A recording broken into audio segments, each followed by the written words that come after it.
Tetapi kumpulkanlah bagimu harta di sorga. Di sorga ngengat dan karat tidak merusakkannya, dan pencuri tidak membongkar dan serta mencuri. Saya terlalu yakin bahwa ayat ini bukan pertama kali kita membaca ayat ini.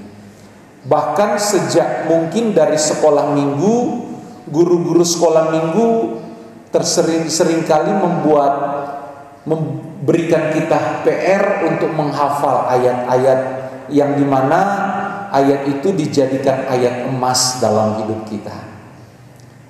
Nah, ayat ini dulu saya ingat bahwa saya pernah mendapat ayat ini dan disuruh hafal. Hari ini dihafal, hari Minggu, minggu depannya lagi diucapkan di depan teman-teman sekolah minggu untuk diucapkan. Nah, ada yang menarik dari ayat ini buat kita sore hari ini untuk kita renungkan bersama. Di bagian kalimat yang berbunyi begini, kumpulkanlah bagimu harta di surga. Bapak Ibu, mungkin selama ini penekanan di dalam ayat ini yang mungkin disampaikan oleh kebanyakan pengkhotbah, bagaimana kita umat-umat Tuhan diarahkan untuk mengumpulkan harta di surga dengan cara di bumi kita harus menabur. Kira-kira seperti itu garis besarnya. Selama kita di bumi, kita diarahkan untuk melakukan banyak kegiatan aktivitas yang sifatnya sosial, agar dengan itu kita mengumpulkan harta di surga. Pernah saudara mendengar hal seperti ini? Iya, pernah, saya yakin pernah. Tetapi saya mau katakan sore hari ini bahwa kalau kita menyimak baik-baik konteks ayat ini, maka tidak ada kaitan sedikit pun dengan apa yang saya katakan tadi. Tidak ada kaitan sedikit pun dengan ketika kita melakukan kegiatan aktivitas di bumi dalam menabur misalnya, maka itu dikatakan kita sedang mengumpulkan harta di surga. Kalau saudara perhatikan konteks ayat ini Yesus mau mengajarkan kita hari-hari ini untuk bagaimana mengumpulkan harta di surga itu adalah bagaimana kita diberi waktu dan kesempatan untuk memperbaiki, mengarahkan segala kekuatan kita, hati dan pikiran kita untuk supaya kita mengubah kehidupan kita untuk layak dan berkenan di hadapan Tuhan. Dengan waktu yang Tuhan berikan dalam kehidupan kita, inilah waktu kita untuk kita memperbaiki segala sifat dan karakter yang tidak berkenan. Itu yang dimaksud dengan kita sedang mengumpulkan harta di sorga. Jadi sama sekali saya mau katakan bahwa ayat ini tidak ada kaitan sama sekali berbicara tentang ketika kita menabur uang di bumi terus kita sedang mengumpulkan harta di surga. Dalam konteks ayat ini. Oleh sebab itu Pak, sore hari ini saya mau katakan bahwa jangan sampai kita terkecoh, salah menangkap, salah mengartikan atau memahami konteks kebenaran firman Tuhan dengan benar. Jadi sesungguhnya kalimat mengumpulkan harta di surga ini penekanannya adalah bagaimana kita harus bertumbuh dengan benar, menjadi dewasa di dalam kebenaran, menjadi anak-anak Allah yang semakin berkenan hari demi hari, bulan demi bulan, waktu demi waktu, tahun penekanannya. Jadi sebenarnya ini berbicara tentang suatu proses. Proses di mana selama kita hidup hari-hari ini, kita harus punya suatu fokus utama, yaitu membangun manusia rohani kita. Ini penekanan, ini konteks yang sebenarnya tentang mengumpulkan harta di surga. Nah, kalau saudara pulang, saudara ada waktu di rumah, coba saudara perhatikan ayat-ayat sebelumnya, ayat 19, ayat 21, 22, 23, dan 24. Bahkan ayat 19, di sana dikatakan jangan kamu mengumpulkan harta di bumi. Artinya bahwa fokus kita adalah bagaimana kita mengarahkan hati kita untuk semakin hari kita semakin bertumbuh di dalam waktu yang Tuhan berikan dalam hidup kita. Inilah kesempatan kita untuk mengumpulkan harta di sorga. Apa itu? Merubah karakter kita. Semakin dewasa kita dalam pertumbuhan iman, kekristenan kita harus menjadi kekristenan yang layak dan berkenan di hadapan Allah. Ini arti yang sebenarnya. Jadi Bapak Ibu, di sini ada suatu proses. Mengumpulkan harta di sorga ini ada suatu proses. Proses di mana kita harus terus aktif di dalam kekristenan kita. Di mana kita harus lebih dewasa di dalam iman, pertumbuhan iman kita. Jadi dikatakan mengumpulkan harta, berarti bagaimana kita mencapai kehidupan yang benar-benar layak di hadapan Bapa di sorga dan berkenan di hadapannya.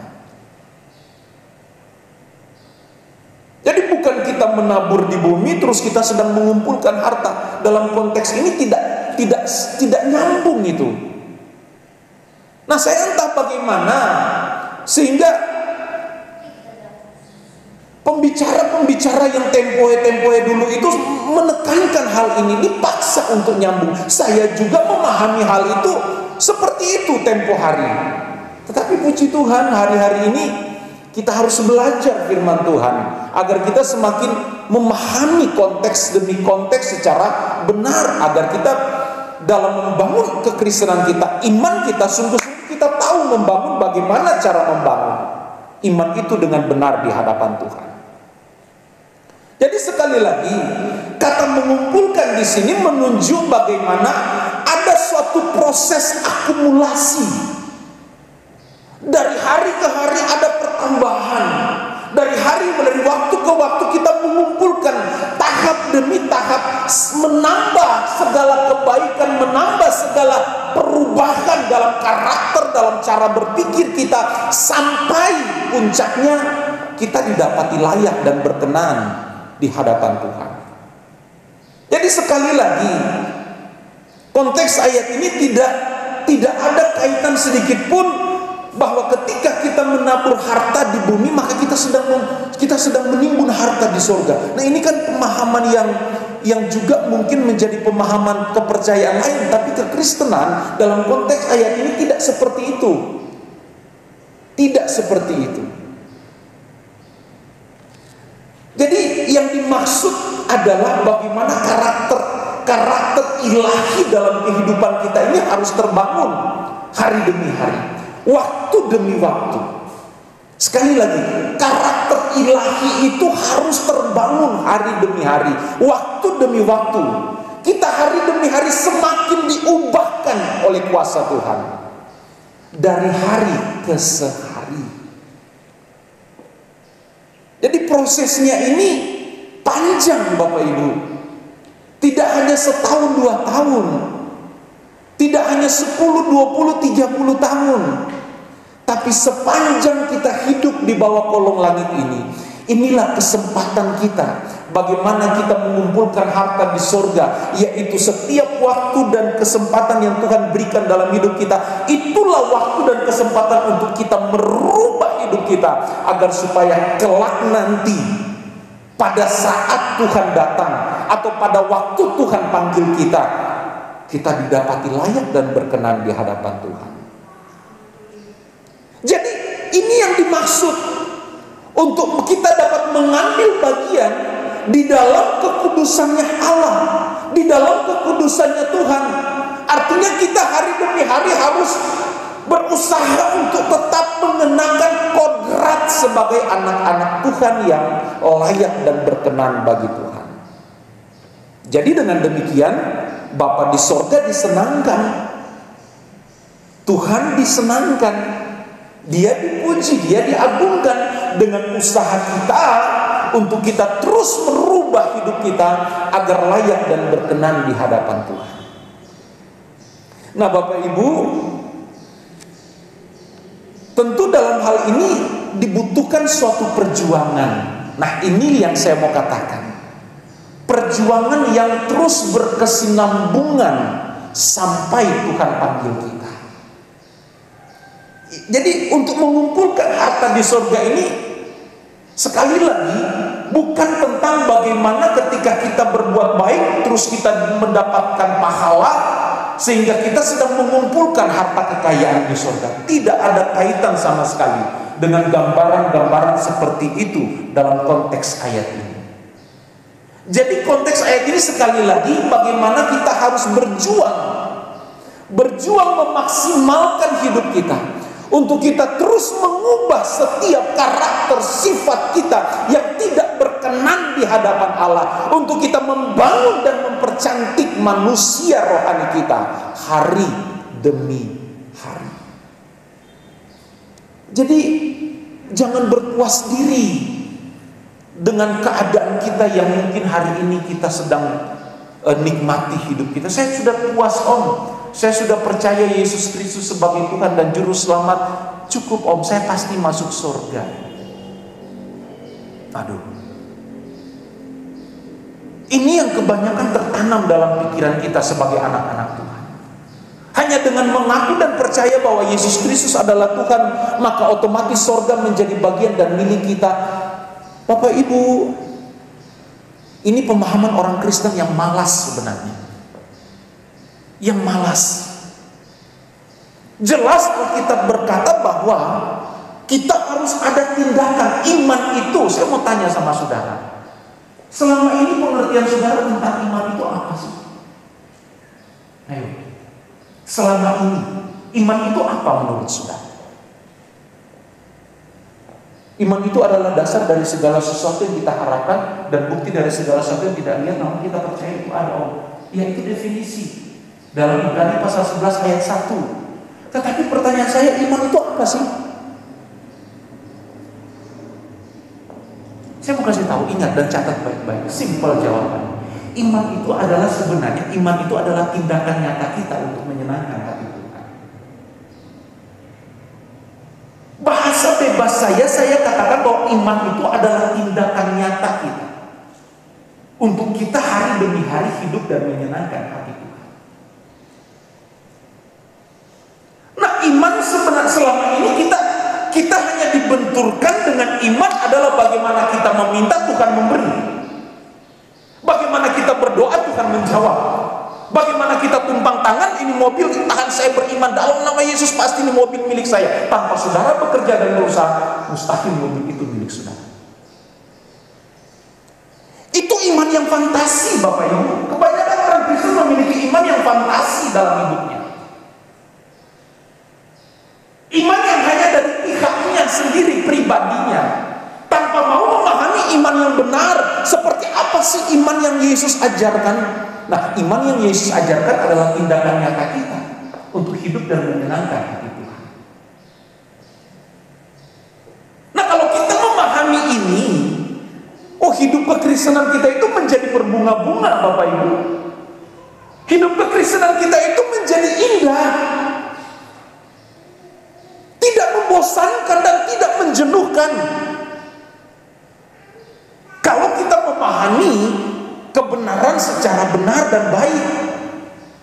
Nah, kenapa banyak orang Kristen akhirnya jadi ya asal ke gereja, asal jadi orang Kristen, asal ya rutinitas kekristenannya. Dan itu kalau mau jujur tanya di hati saudara, menjenuhkan terkadang. Kenapa? Karena ada banyak hal yang kita tidak pahami tentang proyek keselamatan Tuhan.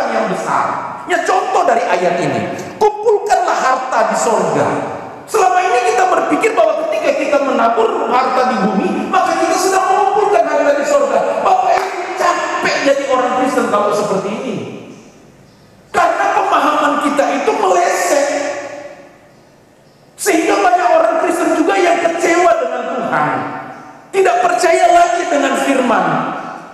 Kenapa saya sudah mendapur kok Tuhan gak berkati? Ya karena salah pemahaman. Salah memahami kebenaran firman Tuhan. Nah, hari ini kita harus cerdas dalam memahami kebenaran. Hari ini kita harus berbeda. Kekristenan kita harus berbeda dari hari-hari kemarin.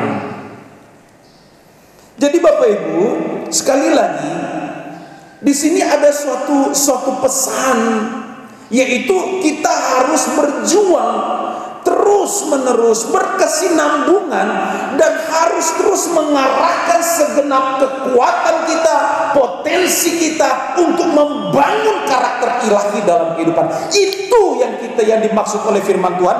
Kita sedang mengumpulkan harta di surga. Sekalipun ada masalah, Tuhan, aku nggak peduli, aku mau tetap menyenangkan hati Tuhan. Oh, kita sedang mengumpulkan harta di surga. Sekalipun masa-masa pandemi corona seperti ini, itu tidak membatasi saya untuk terus mengoptimalkan hidup saya, potensi saya, profesi saya untuk terus bekerja. Ini kita sedang mengumpulkan harta di surga. Ketika kita disakiti, kita dikecewakan, kita disinggung orang, kita marah, kita mau membalas, tapi tidaklah Tuhan, kita sedang mengumpulkan harta di surga ini.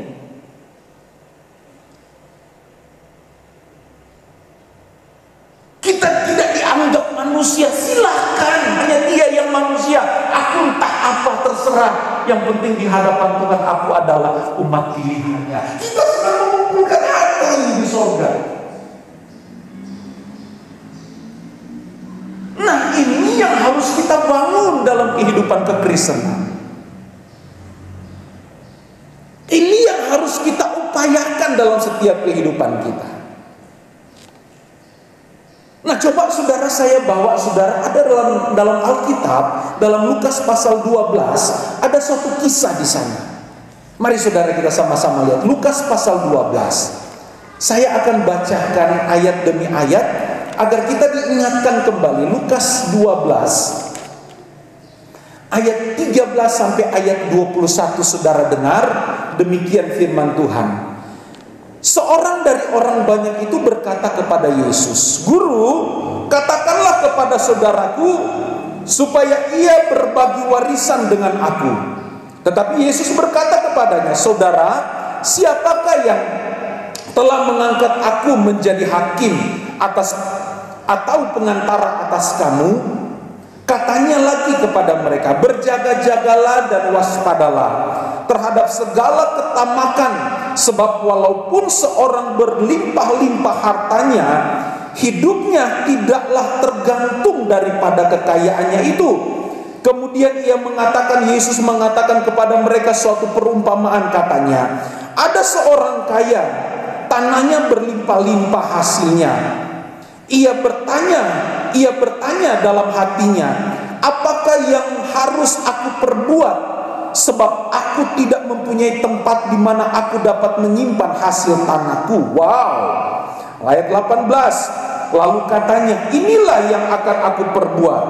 Aku akan merombak lumbung-lumbungku, dan aku akan mendirikan yang lebih besar, dan aku akan menyimpan di dalamnya segala gandum dan barang-barangku. Sesudah itu aku berkata kepada jiwaku, jiwaku, ada padamu banyak barang tertimbun untuk bertahun-tahun lamanya. Beristirahatlah, makanlah, minumlah, dan bersenang-senanglah." Tetapi firman Allah kepadanya, "Hai engkau orang bodoh, pada malam ini juga jiwamu akan diambil daripadamu, dan apa yang telah kau sediakan untuk siapakah itu nanti? Demikianlah jadinya dengan orang yang mengumpulkan harta bagi dirinya sendiri, jikalau ia tidak kaya di hadapan Allah." Nah, itu kan Tuhan marah mengumpulkan harta di bumi kalau kita tidak mengarahkan hidup kita semua untuk menyenangkan hati Tuhan. Dalam perumpamaan ini, dalam kisah ini, dalam cerita ini digambarkan ada seorang yang kaya segala sesuatu. Sampai segala barang yang dimilikinya, tempat yang dia punya tidak muat untuk menimbun, untuk menyimpan segala harta benda miliknya. Dia membangun lagi tempat yang lebih besar untuk menyimpan segala kekayaan yang dia miliki. Sampai pada suatu titik dalam kisah ini dia katakan, dia berkata dalam jiwanya, jiwaku, dia berkata dengan dirinya sendiri, jiwaku, sekarang semuanya sudah aku miliki. Engkau sudah punya segala sesuatu. Sekarang nikmatilah segala sesuatu. Dan Yesus akhirnya katakan bahwa orang ini bodoh. Kenapa bodoh? Coba saudara cari tahu kenapa Yesus katakan bodoh. Karena segala harta benda yang kita mungkin miliki seantero jagat raya ini tidak mungkin dapat memuaskan jiwa kita manusia. Selain Tuhan harus kita isi dalam jiwa. Apapun tidak mungkin bisa memuaskan jiwa kita. Seantero bumi ini engkau taruh, engkau masukkan dalam jiwamu, tetap ada yang kurang. Jadi di sini jelas bahwa orientasi kita, kekristenan kita harus mengumpulkan harta itu di surga. Alkitab katakan dalam konteks pembacaan kita tadi, kalau terus saudara baca, bahwa harta kita yang sesungguhnya itu bukan di bumi ini, tapi nanti ketika kita ada bersama-sama dengan Tuhan, dan itu ngengak dan degan tidak mungkin dapat merusaknya. Ini kebenaran, ini firman Tuhan. Jadi perjuangan untuk mengumpulkan harta di sorga itu terus berkesinambungan. Tidak hanya setiap hari Minggu kita beribadah, kita ada di gereja dan itu sudah kita memahami bahwa itu kita sedang mengumpulkan harta di sorga. Bukan seperti itu. Tetapi bagaimana ketika kita selesai ibadah ini, besok Senin, Selasa, Rabu, Kamis kita diperhadapkan dengan kehidupan nyata. Di sana ada gesekan, di sana ada goncangan, di sana ada godaan, dan terus engkau berkata tidak dengan semua hal yang tidak menyenangkan Tuhan. Itu engkau sedang mengumpulkan harta di sorga itu. Dan ini terus, jangan berpuas diri. Harus terus berjuang di dalamnya. Sampai kapan Om? Aku capek. Ya sampai kita menutup mata.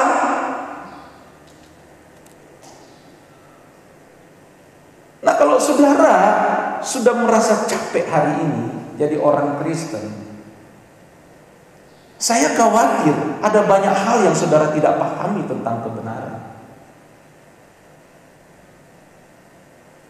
Itu sudah pasti ada banyak hal yang saudara tidak pahami tentang kebenaran yang murni, sehingga engkau dalam menjalani kekristenan itu capek. Iya, yang penting sudah masuk gereja cukuplah Om. Akhirnya juga nanti kalau seperti itu, Yesus berkata bahwa maaf ya, aku tidak mengenal engkau. Tapi Tuhan, aku sudah berkorban loh Tuhan. Aku sudah berdoa demi nama-Mu. Orang yang saya doakan sembuh loh Tuhan. Aku mengusir setan demi nama-Mu.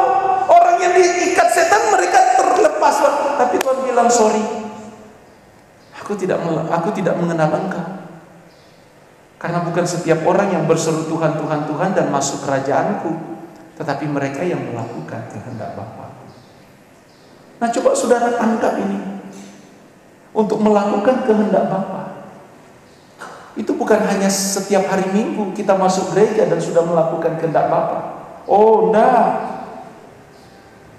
Setiap waktu ketika kita selesai ibadah. Gereja, ibadah ini sebenarnya hanya bagaimana kita mengingat kembali bukti kasih Tuhan dalam hidup kita. Dengan waktu 1,5 jam, 2 jam maksimal. Ini bagaimana kita merenungkan kebaikan Tuhan dalam hidup. Tuhan, terima kasih. Kalau sampai hari ini aku ada Tuhan, itu semua bukan karena kuat dan gagahku, tapi karena Roh-Mu Tuhan. Terima kasih untuk suami yang Tuhan berikan dalam hidupku. Terima kasih kesehatan. Terima kasih untuk istri. Terima kasih untuk anak-anak. Terima kasih untuk... Jadi ibadah ini sebenarnya hanya untuk kita bagaimana mengingat kebaikan Tuhan. Kita datang bersekutu satu dengan yang lain. Kita datang diberi waktu untuk memuji dan mengagungkan Tuhan. Hanya sebatas itu. Tapi menjadi Kristen itu yang sebenarnya ketika kita ada di luar sana. Sambil kerja ada gesekan, sambil kerja ada tantangan, lagi kerja ada godaan. Nah, di sini kita membuktikan bahwa kita ini benar-benar anak Tuhan yang punya karakter Tuhan. Nah, saudara perhatikan peristiwa tadi. Orang itu berkata, "Hai jiwaku, ada padamu barang-barang tertimbun untuk bertahun-tahun lamanya. Beristirahatlah, makanlah, minumlah, dan bersenang-senanglah." Tetapi betapa tragisnya ayat 20 di sana firman Allah kepada orang itu, "Hai engkau orang bodoh." Waduh. Gak enak kan kalau dikatain bodoh? Gak enak. Tetapi bagaimana kalau Tuhan yang ngomong itu sama kita? Apa kita mau bilang, Tuhan, gak enak Tuhan, jangan gitu? Kan gak mungkin. Mari Bapak Ibu. Oleh sebab itu, kalau kita masih ada hari ini, kalau kita masih diberi waktu hari ini, ayo sama-sama saudara dan saya, ayo kita kumpulkan harta di surga. Bagaimana caranya, Om? Ya, setiap gesekan, setiap tantangan, setiap persoalan, mengucap syukur dalam segala perkara. Engkau sedang mengumpulkan harta di surga. Setiap ada masalah, setiap ada gesekan, aku tidak akan membalas Tuhan. Aku tidak akan membalas kejahatan dengan kejahatan. Aku tetap mau mengucap syukur. Engkau sedang memperbaiki karakter ilahi dalam hidupmu. Itu yang Tuhan mau. Jadi sekali lagi, proses ini ketat Bapak Ibu, ketat sekali proses ini.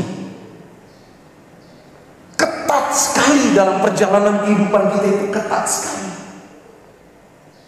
Tetapi ingat selalu, saya singgung Roma 8 ayat 28 bahwa Allah turut bekerja dalam segala sesuatu untuk mendatangkan kebaikan. Ingat itu.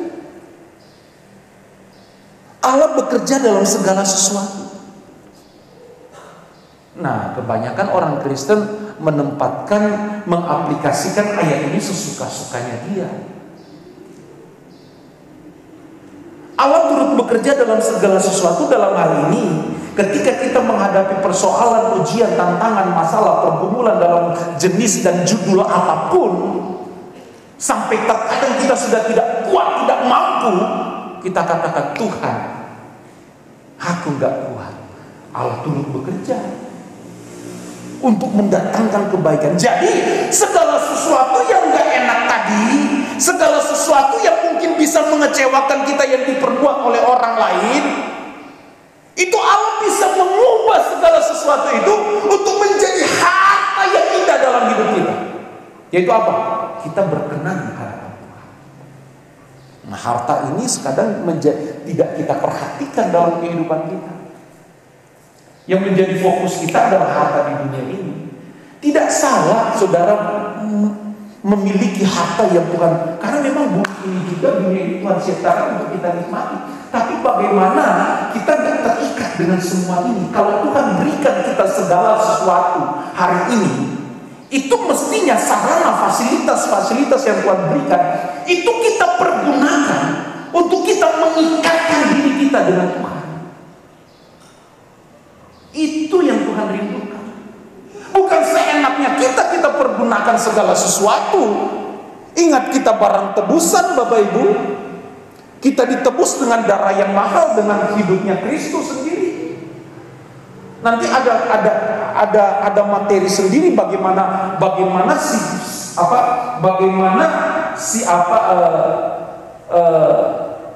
hal yang harus dilakukan oleh orang-orang tebusan.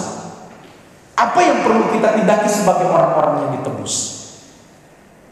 Nah, salah satunya barang tebusan, dia nggak punya hak untuk mempergunakan segala sesuatu seenaknya dia, nggak bisa. Nah, Bapak Ibu jemaat yang diberkati Tuhan, dengan demikian saya mau katakan bahwa sesungguhnya hidup kita selama kita ada di dunia ini adalah hanya untuk membangun karakter ilahi dalam kehidupan kita. Adalah untuk kita membangun kehidupan kita agar kelak nanti ketika Tuhan datang sebagai raja di atas segala raja, kita didapati layak, indah dan berkenan bagi Tuhan. Nah, sekali lagi ini perjuangan yang tidak hanya membutuhkan waktu yang singkat. Perjuangan ini adalah perjuangan yang terus berkesinambungan hari demi hari, waktu demi waktu, bahkan sampai Tuhan memanggil kita. Jadi kalau saudara perhatikan dengan baik, mengumpulkan harta di surga ini itu sangat erat keterkaitannya bagaimana dengan pertumbuhan iman percaya kita di hadapan Tuhan. Sangat erat keterkaitannya. Jadi mengumpulkan harta di surga ini jangan kita sempitkan arti dari mengumpulkan harta di surga. Dan kalau mau jujur yang lebih banyak salahnya di sini adalah pembicara. Kalau dia hanya menyempitkan makna kebenaran firman Tuhan ini, bagaimana mengumpulkan harta di surga adalah bagaimana kita melakukan segala sesuatu di bumi ini. Dengan demikian kita sedang mengumpulkan harta. Waduh, kita melupakan dan mengabaikan satu hal yang penting yang ingin Tuhan sampaikan. Jadi sekali lagi, mengumpulkan harta di surga ini sangat erat keterkaitannya dan tidak mungkin dipisahkan. Adalah bagaimana kita harus bertumbuh di dalam iman kita secara benar dan baik di hadapan Tuhan.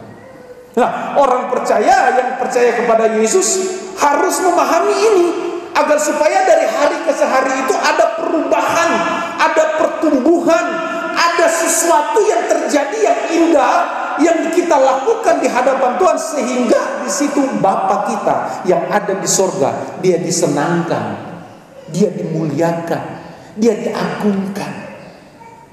Jadi untuk menyenangkan hati Bapa, untuk menyenangkan hati Tuhan, untuk mengagungkan Tuhan, bukan sekedar kita ada di gereja dan kita mengangkat tangan, kita memuji dan menyanyi. Tidak seperti itu juga. Ini salah satu kita bagaimana kita menyenangkan dan mengagungkan Tuhan, yaitu kita berlomba-lomba, kita berjuang dengan maksimal, berkesinambungan waktu demi waktu untuk kita bertumbuh, membangun manusia ilahi, mempercantik manusia rohani, mendandani manusia batinia kita. Nah, inilah ciri orang percaya yang benar, di mana hari ke hari dia punya passion, dia punya gairah itu, yaitu mengubah kodrat. Nah, kalau kita sudah tidak mengerti soal ini, ya sulit juga kita. Sulit. Makanya tadi pagi saya katakan untuk mendandani manusia batinnya itu sulit. Kenapa sulit? Ya, Paulus katakan dari hari ke hari itu kita harus membangun. Tidak dikatakan oleh Paulus tahun 2 tahun 10 tahun cukup, enggak, tapi dari hari ke hari. Sekalipun manusia batinnya kami merosot, Paulus katakan, tetapi manusia batinnya kami selalu dibaharui. Silakan jasmani ini merosot, tetapi asalkan manusia rohaniku tetap indah di pemandangan mata Tuhan. Tadi pagi saya ilustrasikan. Beberapa minggu lalu saya membandingkan foto saya sekitar 20 tahun lalu atau 15 tahun lalu dengan foto saya hari ini. Jauh beda Bapak Ibu. Kalau foto saya yang 20 tahun lalu, wajar kalau istri saya kejar-kejar saya waktu itu, wajar, karena saya masih ganteng hari itu. Tapi sekarang coba, Oh enggak. Wah, dia bilang, Pak, enggak lah Pak. Enggak. Beda sekali. Sekarang udah banyak keriput-keriput di wajah. Kalau dulu masih kinclong, kena matahari dikit aja. Makanya istri saya silau waktu itu. Merosot dari hari ke hari. Manusia jasmani kita ini dimakan oleh waktu. Tahun demi tahun berjalan, ada perubahan, ada perut pipi sana sini, rambut mulai berubah, uban banyak sekali, putih, coklat, banyak. 5 tahun lalu istri saya bilang, Pak, mari saya carikan kamu rambut putih. Dicari, nggak ada. Tapi sekarang masih jauh. Pak, ada 2. Oh, masih jauh udah kelihatan rambut putihnya. Ya karena perubahan. Jadi yang di luar ini sifatnya hanya sementara. Ada waktunya semua berubah. Tapi kalau manusia batinnya, ketika kita mendandani itu, ketika kita merias manusia batinnya kita, tidak lekang oleh waktu, tidak akan dimakan oleh keadaan.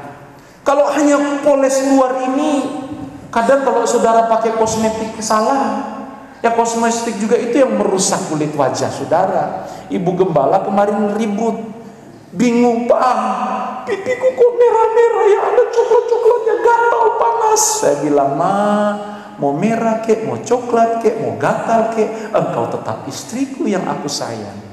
Gak usah lah. Betul ya? Ya Pak Dokter ya.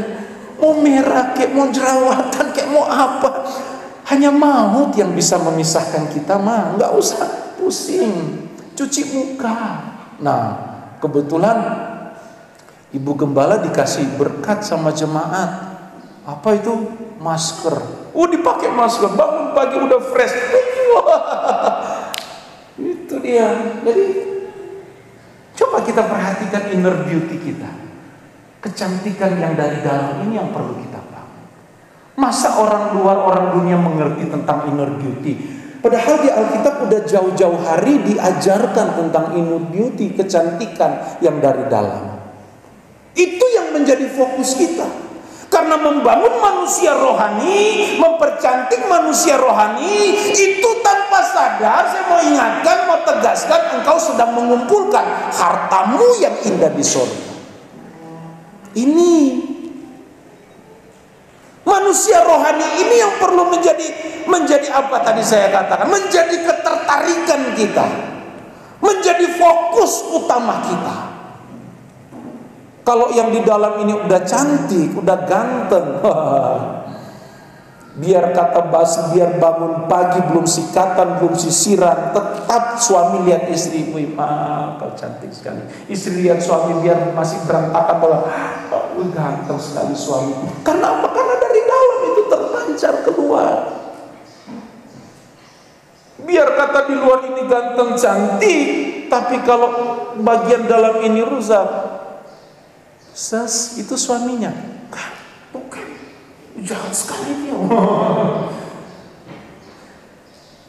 Jadi mari Bapak Ibu, kita rame-rame yuk hari ini, kita mengumpulkan harta di surga.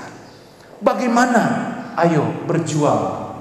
Dan perjuangan ini tidak hanya seminggu 2 minggu, tapi berkesinambungan.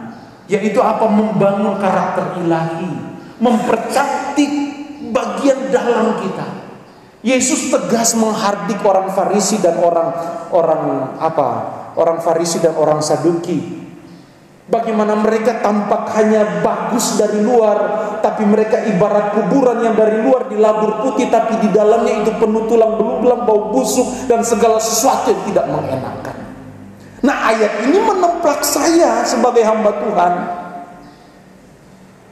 Sebab pelayanan ini bisa menjadi jebakan dalam hidup saya.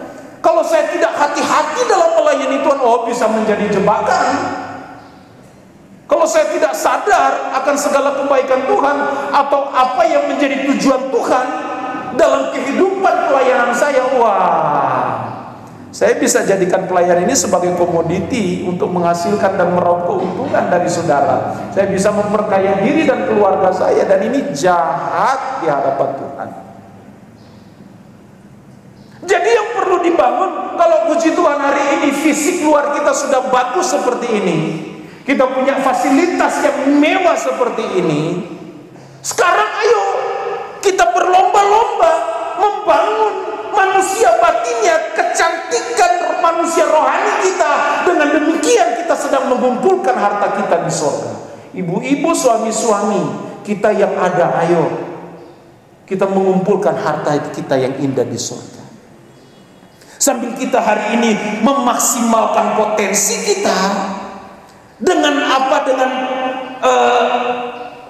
sesuatu yang Tuhan percayakan, profesi yang Tuhan percayakan. Saudara harus bekerja keras, maksimalkan tenagamu, dan di luar itu jangan lupa kumpulkan harta di sorga, yaitu apa? Membangun manusia ilahi, mempercantik manusia rohani. Batinnya ini harus didandani sebelum Tuhan datang kali yang kedua.